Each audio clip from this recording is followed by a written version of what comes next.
Hello again. This is Jonathan at the Piano Lesson. I wanted to introduce you to my special guest today, Miss Baby X. Hello, Baby X. Say hello. Oh, hello. Don't be shy, baby. This is my little Baby X. Oh, isn't she cute? Oh, I love her. Oh, she's I don't know. She's a little bit introverted today. She wrote a song. I wanted to show you the song she wrote. I'm going to play it for you in a minute. She's a little shy. I'll play it for you. Okay. I'll play it. Here we go. Okay. So it's a Christmas song. Okay. And it's about birds.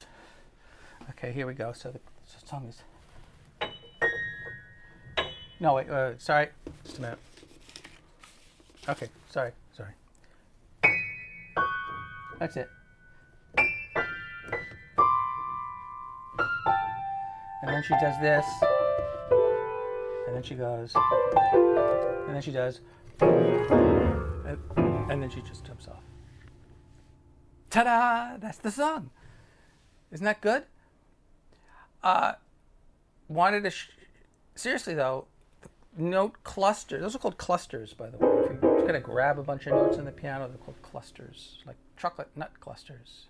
Except there's no chocolate and there's no nuts. There's just notes. There's chocolate note clusters, except there's no chocolate. There is kind of an interesting sound, though, that's indicative or reminiscent of the composer Messiaen, the French composer who was inspired by the sound of birds. And I actually got tipped off to these sounds by a great jazz pianist and composer, Roger Kellaway. But I'll show you. There's an easy way to get to those sounds. You kind of like grab a group of white notes and a group of black notes, okay, and you can kind of mush them. And if you do it real high, kind of, or this sort of thing, you can grab like maybe.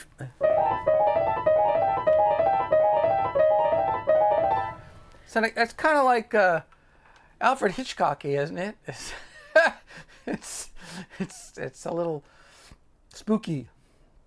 Maybe those should be Halloween sounds. Maybe we should have saved those for Halloween. But they're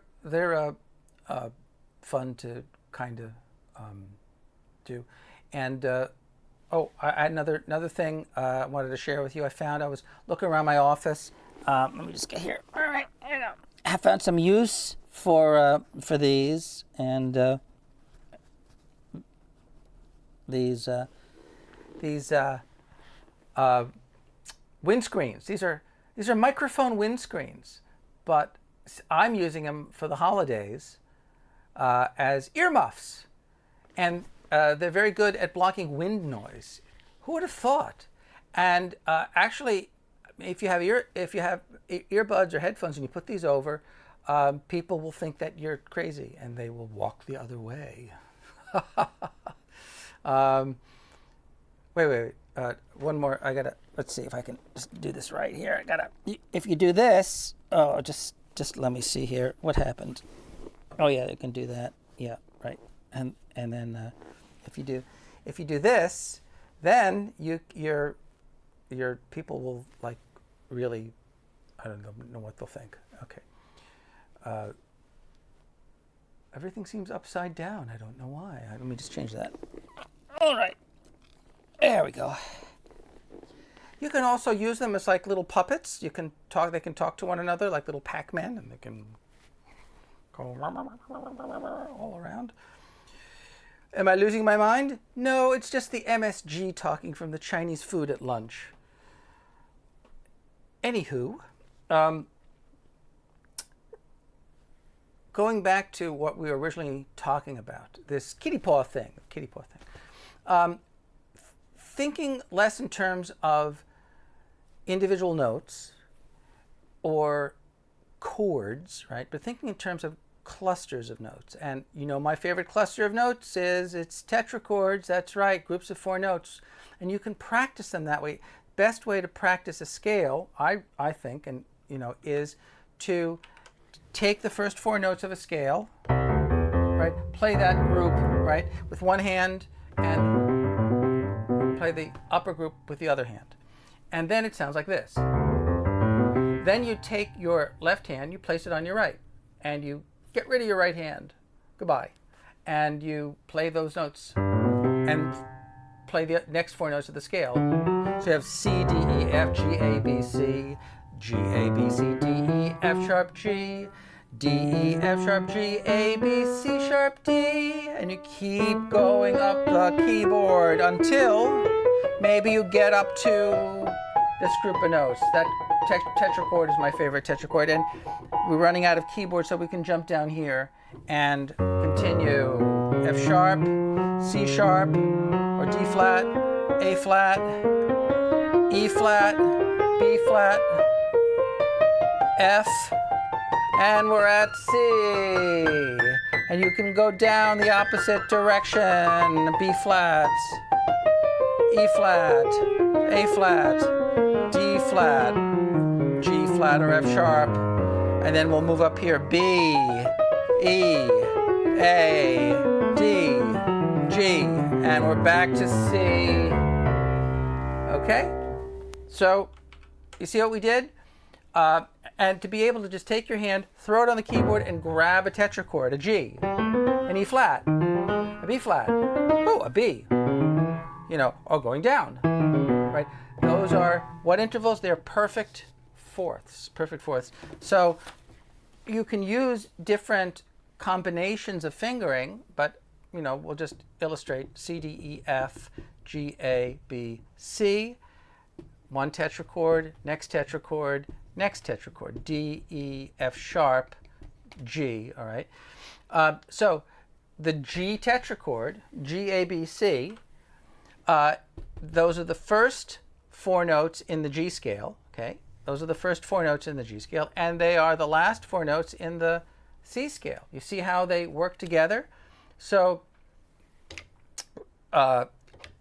this is whole, whole, half, whole, whole, half. For those of you who are not familiar with whole and half steps, well, a half step is the shortest distance between 2 notes. So C, D, E, F, the D and the E is the half step. G, A, B, C, the B and the C is the half step. D, E, F sharp, G, that's the half step. That's why you need the sharp in there, okay? And every time we go from the key of C to the key of G to the key of D, what interval is that? We are going by intervals of fifths. They are perfect fifths, okay? That you really gotta know that. And you gotta know what's the fifth above D? That would be A, okay? And you're gonna continue that pattern. Fourths and fifths, they are to live and die by as a musician. And if you take a fifth, C up to G, and you invert it, you take the G, move it down an octave, you get a fourth, right? So those are intimately related. But typically we're talking about 2 categories of intervals in the context of a major scale. We're talking about either perfect intervals, octaves, fourths, fifths, you could say unisons, and then major intervals, seconds, thirds, sixths, sevenths. Those are major intervals. Those are the two flavors of intervals. Now, what other ways could you practice these? Well, you could certainly, right now I'm going left, right, but you could go just as easily. You could go left. You just use one hand or the right hand, right, and repeat, A, E, B. You could do that. You could also do octaves apart. All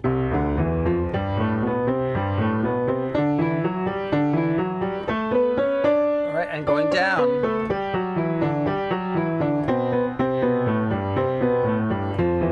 And notice I can actually connect notes without using my thumb.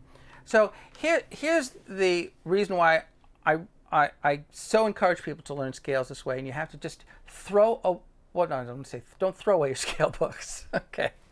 But I don't think it's the best idea to teach scale fingering out of a book at the get-go, okay? For 2 reasons, all right? One is because if you're going to learn something, you want to learn one thing at a time. You want to learn the concept, the musical concept, the theoretical concept of what is a tetrachord. You don't want to have to be burdened by what fingers should I use. In this method that I'm talking about, you will always be using the same fingers, okay? So left hand, 5, 4, 3, 2, 2, 3, 4, 5. You'll never use the thumb. The thumb is very problematic in piano playing. We use it all the time, but it needs to be treated with care. Keyboard players centuries ago did not use the thumb for very good reason, and you don't have to necessarily use the thumb. But I remember one of my very, very, very beginning books that I used with my piano teacher, Mr. Rippey. Mr. Rippey, who would, in the middle of a lesson, say, pardon me, but I have to see a man about a dog. And I had no idea what that meant. And about 5 minutes later, I heard something flush. I kind of figured it out after a while. It's an old-timey expression. I have to see a man about a dog. It's such a quaint, lovely expression that no one really uses anymore. But the first books I would get, they would start you on middle C with your thumb, okay? But they would panic because then they would start to think, oh my God, I don't want this kid to think that finger number 1 is a middle C, right? So they'd have you move your thumb around so you wouldn't get that in your brain. But it's true, you don't want to associate fingers with notes, okay? So just learning conceptually, musically, what is a tetrachord? Well, it's a group of 4 notes. They're bound by a perfect fourth. And the notes themselves, if there's 4 notes, there's 3 intervals, okay? And the ascending pattern is whole step, half step, all right? That's the ascending pattern.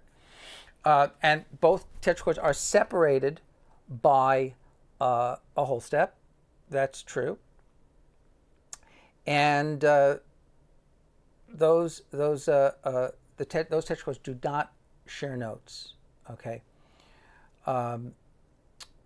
So I think of them like those are the building blocks. And very important concept, because the tetrachord groups are similar in their interval relationships.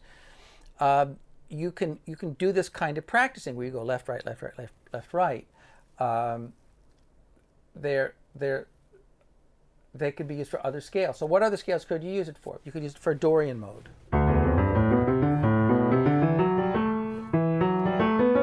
Right? So the Dorian mode, two ways to think of a Dorian mode, but you could think of it as a major scale starting on the 2nd degree. So C major, 2nd degree is D, D, E, F, G, A, B, C, D, right?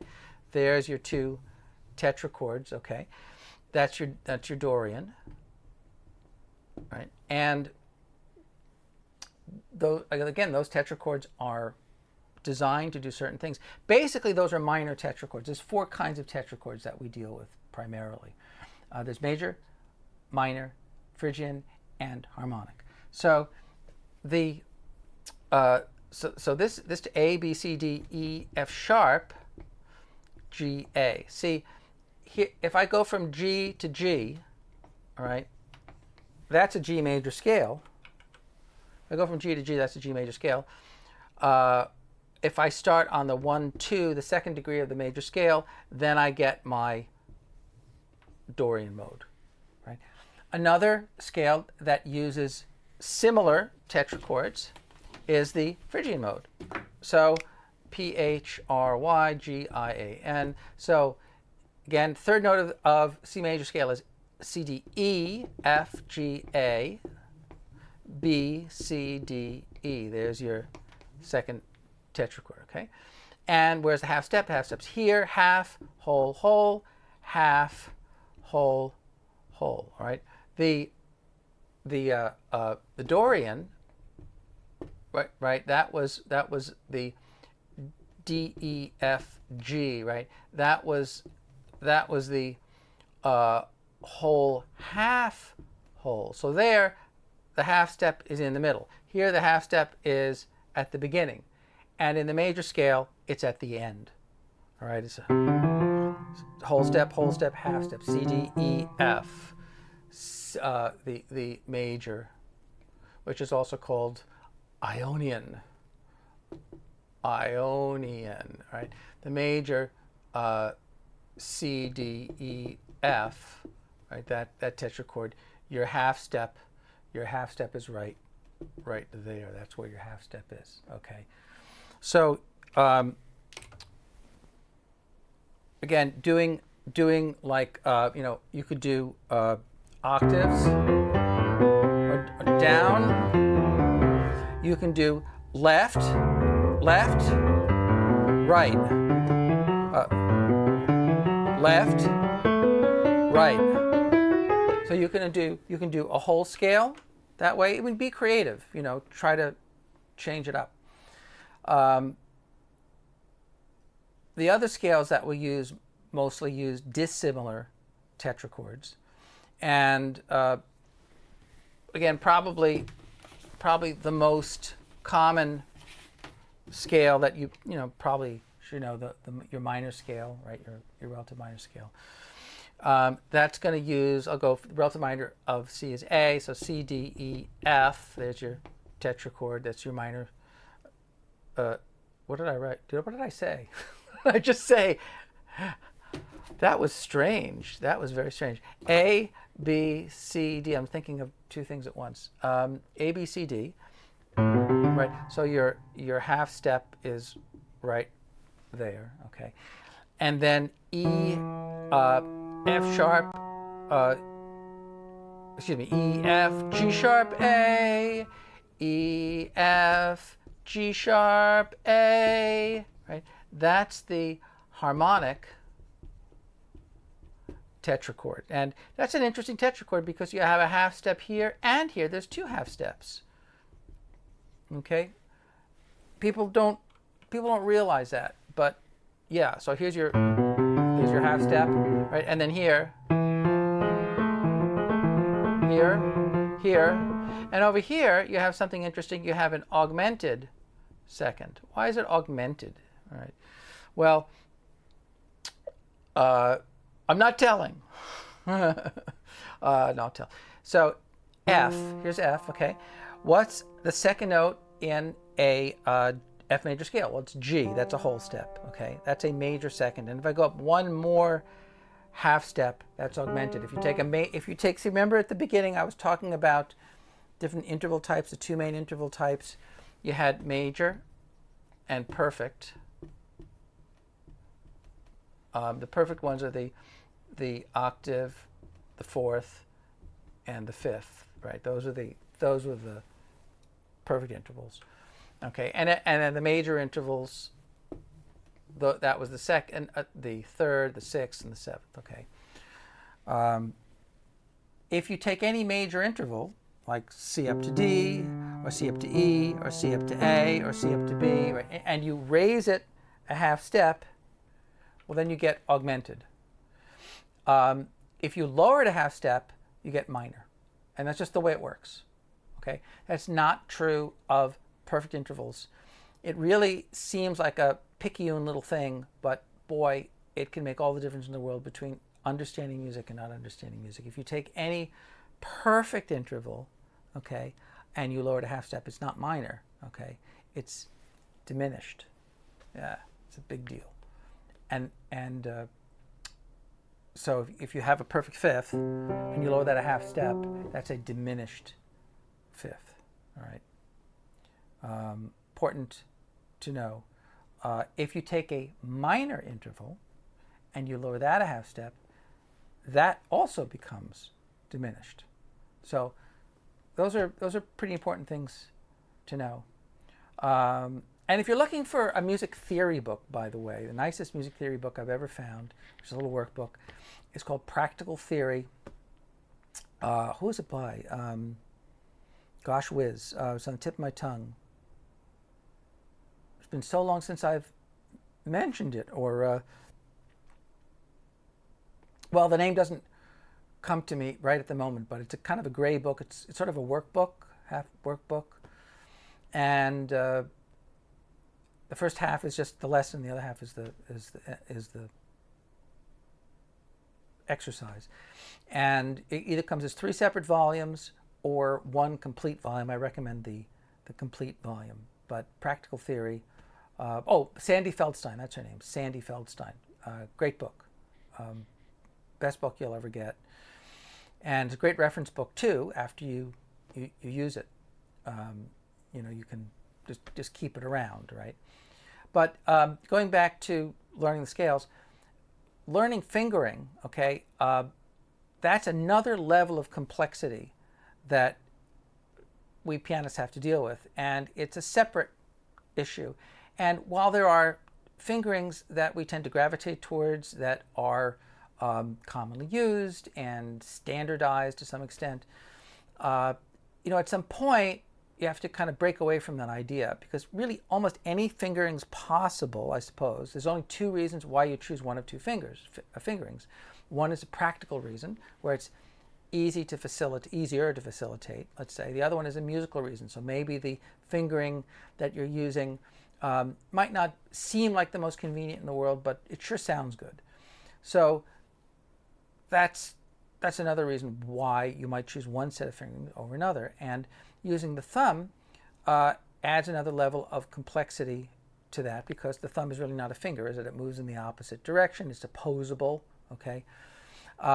And we do a variety of things with the hand to compensate for the fact that the thumb is, ostensibly a lot shorter, right? So we tend to maybe curve the fingers, possibly move the arm in, trying to use, when I use the thumb, try not to bang the thumb. The thumb can be really loud, and bang your arm. You can really wreck your hand and wreck your thumb and your body. You have to be, kind of respectful and of that. The thumb also kind of moves, from back here, kind of back here. It's not really from there so much, right? It's really kind of from back here, and often we use the back of the nail to play with, so we'll use that area to play with too. And because we're playing scales that have more than 5 notes in them, we need to fool people into thinking that we have more than 5 fingers, and the way you do that is by kind of tossing that thumb underneath. So you divide scales into groups. What are those groups? Well, if it's a 7-note scale, it's a group of 3 plus a group of 4, let's say, all right? So you tend to use the group of 3 and then the group of 4, and then usually you end with the pinky. That's kind of like a typical fingering, right? It's not necessarily the best fingering. It might not feel the best in your hand. It might not sound the best, but, it makes a certain amount of sense. Mozart didn't actually use that fingering, I found in a book, but he would kind of use up the fingers. He'd go 1, 2, 3, 4, 5, 4, 5, 4. Isn't that interesting? He had a fingering not only for going up the keyboard, 1, 2, 3, 4, 5, 4, 5, 4, but a fingering for going down, 5, 4, 3, 2, 1, 2, 1, 2. That it has a certain crispness to it, and articulation, particularly this, those two notes. And usually when you're ascending, you might want to be softer anyway. And look at that, you can 1, 2, 3, 4, 5, 4, 5, 4, and switch to 5 silently. Isn't that nice? 2, 1, 2. I mean, that's a possibility. You can. There are also other scales. For instance, F major. F major wouldn't work that well. Why not? Because you have a black key on the 4th note, and usually it's not the nicest idea to put your thumb on the black key. You can do it, but the thumb is lower on the hand and the black key is higher on the keyboard, and the black key is set back, your thumb's shorter. It just doesn't often work out as well. So rather than the initial fingering grouping in the right hand, because we're talking about right hand fingers, right? Rather than the 3 plus 4, well, we use 4 plus 3. So in that instance, is that 4 plus 3? How can you read this writing? So 3 plus 4, right? That's, as an example, 1, 2, 3, 1, 2, 3, 4, and ending with 5. That's for our right hand, okay? But for F major, 1, 2, 3, 4, and then you cross, okay, 1, 2, 3, and you end with 4, all right? So it's like 1, 2, 3, 4, 1, 2, 3, and you end with 4. And the thing I'm really picky about, and I've mentioned this in previous lessons, is really getting that thumb, boom, right under, whack, right under the hand. And if you don't do that, okay, you're going to be late. And a little game we used to play as kids, used to play catch the fly. So you pretend there's a fly here and you go, catch the fly, wing, and you make a little noise on the edge of your hand maybe, and like striking a match, but kids don't smoke. So, but, kind of getting that and then not touching your hand, but just getting bang over. So the minute if you start with your thumb, the minute you play your index finger, 1, 2, see, 3, and then you're ready for 1 on the second group of 4 notes. 1, 2, 1, 2, 3, and then the 1, right? So it's 1, 2. See how my thumb went under? 3, 1, 2, 3, 4, 5, and going back down. It's a little easier actually. You're going to play on the back of the nail, say back of the thumbnail, and as soon as I play the thumb, the 3, boom, crosses right over. This goes dong, right, see? Right over, silently touching that note. So it's early. I don't do this and then wait to the last second to, wait. That's already too late, okay? Because you're not going to have any facility on the keyboard, and also your phrasing is going to sound like it has hiccups. You're going to end up inadvertently accenting things and all of that. So that's my kitty paw piano lesson today.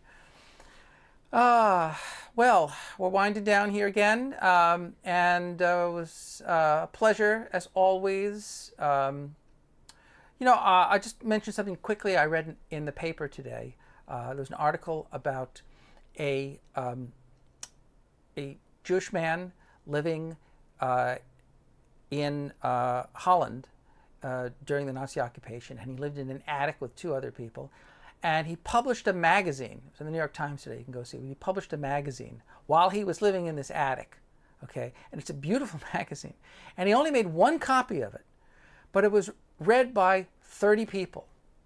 And somehow he got the copies back. I don't know. That was, I'm just thinking to myself, boy, too bad he didn't have any inspiration, right? Wow. Anyway, I'm just thinking, hey, we have a little family here.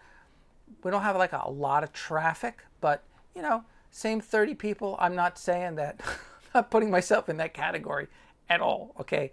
But it just made me think like, you don't need a big group of people to make something happen. So, okay, I'm going to take off, and I will send Baby X your regards. I'm Jonathan Eder. This is the piano lesson, and over and out.